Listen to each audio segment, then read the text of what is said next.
utility of poetry is to verbally express the wonder around you. I don't feel like you always have to be in a deep, dark place to write poetry. Although sometimes when you're in that deep, dark place, that's when it's more organic. That's when it comes out more. That's when you're like, whoa, that was a really good piece. But I also want to teach the girls to tap into that happiness component and be able to write where they're happy as well. So for example, in our workshops, I'll read a piece of poetry, an emotionally invoking piece of poetry, and I'll say, okay, what did you hear?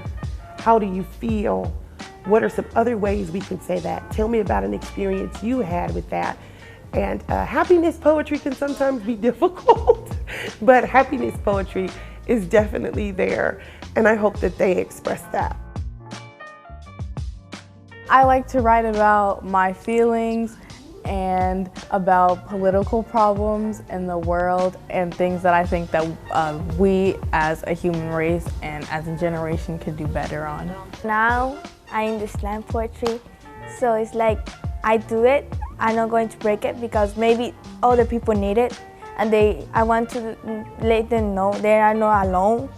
I want to make the world different, so if I do this, maybe other people are going to know that they are not alone, they are not feeling bad too, there are other people feeling the same pain.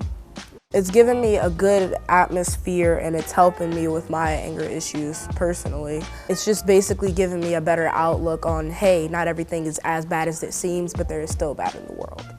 So it's just basically giving me a better smile than I had before. We're the Writers of Oya!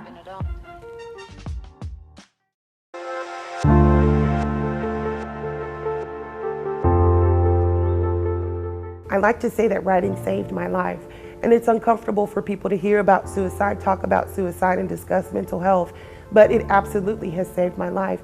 As a teenager, I didn't recognize it at the time, but I struggled with anxiety and depression, and then it's like as you do more in life, those feelings and emotions kind of compound, and so writing has been a way for me to express that to people that I love, because you don't go up to someone you love generally and say, hey, I'm really depressed and anxious and I don't know what to do. But if you say, hey, I was feeling this way and I wrote this poem, you're kind of hoping that they're able to read between the lines. They're able to sense where you're coming from. And so it's just been pivotal in my life and in my career here. And so I'm just hoping that I can teach girls who have these stressful experiences, that have this trauma, a healthy coping mechanism, a healthy outlet, and give them some courage and strength to be able to share. Part of the problem with mental health and mental illness is that people are ashamed. And then it's like, once they get past the shame to actually seek treatment, they're ashamed to share it with others. And I think poetry is an ingenious way to be able to express your pain, to be able to express your discomfort, and to share. Because for some people, it's just words on a page. The great thing about the Writers of Oya and my type of poetry, which is slam poetry, is that the words on the page are powerful, but they're even more powerful when they're brought to life on the stage. That theatrical component, it allows you to connect to people who may be experiencing what you're experiencing and open the eyes of others who've never experienced that.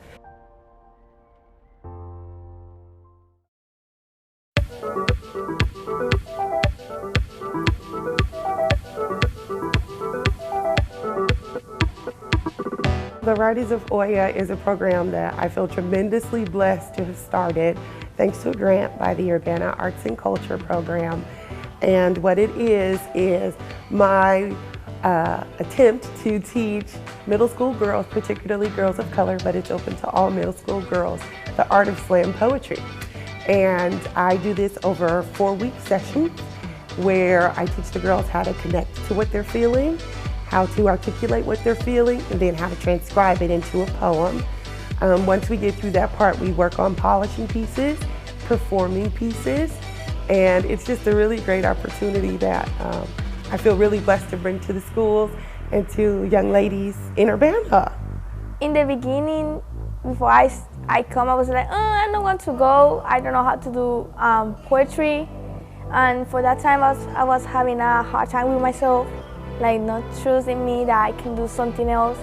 Then my mom convinced me, told me, oh, you need to find new things, not do the same thing always because you're going to get bored about that. I was like, okay. And then I started coming to the poetry slam and the class, and I'm happy to come because I have new friends and I express myself more, and I'm not that scared anymore to talk to other people. I'm not shy. I have a little bit of social anxiety, so I've learned to speak up more and not be as quiet, and so I think that will benefit me in the future. And also, I've learned to stand up for myself and not let what people say affect me. Me and Camille have always been best friends, but I had never actually met her mom except for that one time I spent the night at her house. But then she told me she was doing this writing group, so I decided to join because I've always been I've been told I've always been a good story writer, storyteller, so I wanted to try out poetry just to test the water, and I actually ended up liking it a lot.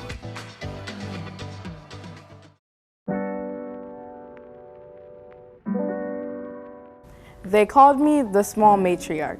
They told me I was the building blocks. So I was. I tried to be everything they ever wanted. I tried to be happy and healthy and a good influence. But it didn't work. They called me the next matriarch, but I can't take care of myself, let alone anyone else. They called me the building blocks, but I am made of sand, not brick or stone. I am the Sandman. I can be useful, but the efforts are for naught because I can only be made into something more fragile than I was before. They say that I am unique, but there are millions of me that are the same or better. They say I am special, that I will do great things, but I am a tiny speck on the beach. I get stepped on, I get kicked, I get washed down over and over again. But I always come back. I have trouble making new friends. For me, it's hard, but you know what? I'm not shy anymore or scared of what others say. I'm a good person with a big heart, and I don't know why you discriminate me. But why? Why you discriminate me just because I'm different? I like other things. I like other music. You're very different of me, and I don't tell you anything because I can make you change. But why? Why you do it to me? You don't see how beautiful I am? Why you lied to me, told me I'm ugly? I am beautiful in my ways. For me, you and everybody is perfect no matter what. No matter what you did, what you are. I'm beautiful too. Why you lied to me? Why? We're told this one thing that we will never be and are always reminded of. Too young to understand. It could make us feel the need to escape to another realm because we can't run away from the reminder in our own. We can't run away from the imperfections no one will miss a chance to point out. We can't run away from the whispers of you need to do better. We can't run away from the problems that everybody talks about but never takes action. Teens, your emotions are raw, yet your walls are stronger than you. Letting people in taught you to never trust again, but now you're alone because you've been so set on building your walls, you don't know how to get out. Teens, life may not be the best bit in our eyes, but hey, we always have make-believe. This generation is loud. You know, I'm a millennial. We say the baby boomers ruined the world. Millennials, we're like, everything is messed up. We want to fix it, but we don't necessarily know how. I feel like this generation is loud. They demand that their voices will be heard. They demand that they will be respected. And I feel like teaching the art of slam poetry introduces them to public speaking. It introduces them to composition and introducing them in captivating an audience and demanding their attention. So that's what I feel like slam poetry is great for this generation and this class, and especially for women. I feel like we're back in the roaring 20s, right? We are reminiscent of women empowerment and the right to vote. But fast forward 100 years and we're struggling with the same things. Yes, women have a vote, but our vote is often considered not as important. Our voices are sometimes lost.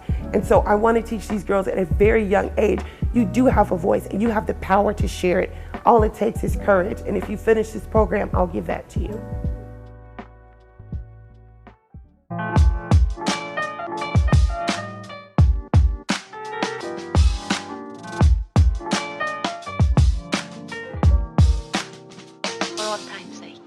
I hope that a lot of people get to read it, and I think that if just one person, if my writing can help inspire one person or help one person feel happy or make their day a little better, then I'll be happy.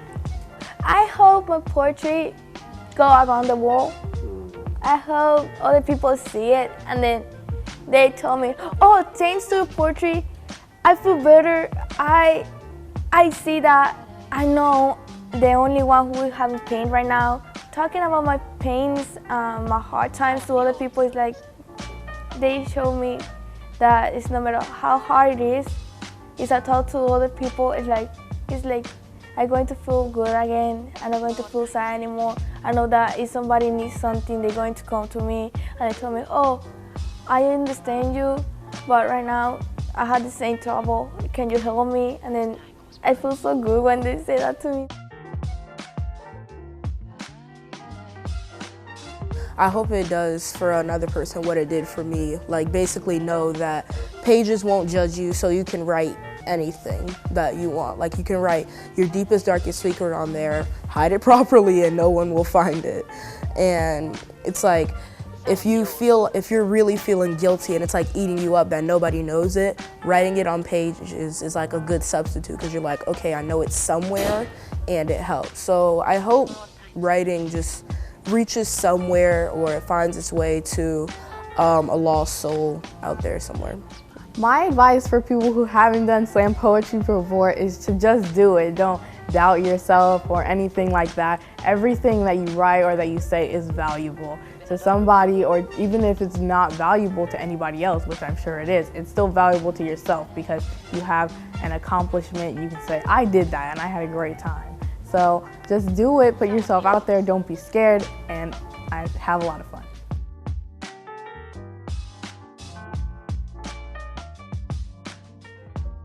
As far as leaving a legacy, I believe in touching lives one at a time. That's kind of my mantra for nursing. Some people make big moves and then you realize it 20 to 30 years later. I believe in the power of an individual touch and being able to see how you personally affected someone. So my legacy, I hope, will be when they grow up and they're telling their daughters, I was a part of a writing program. Have you considered to write? Or I hope when they're writing their essays for college, I can do this. I was a part of the Writers of Oya. Or when they're at a job interview, I can speak. I was a part of the Writers of Oya. Yes, I hope that they always continue to write. But if they don't, I hope that the confidence that they've gained, the perspective that I've given them, and their ability to recognize their own greatness sticks with them. That's what I hope my legacy will be, and this program's legacy will be.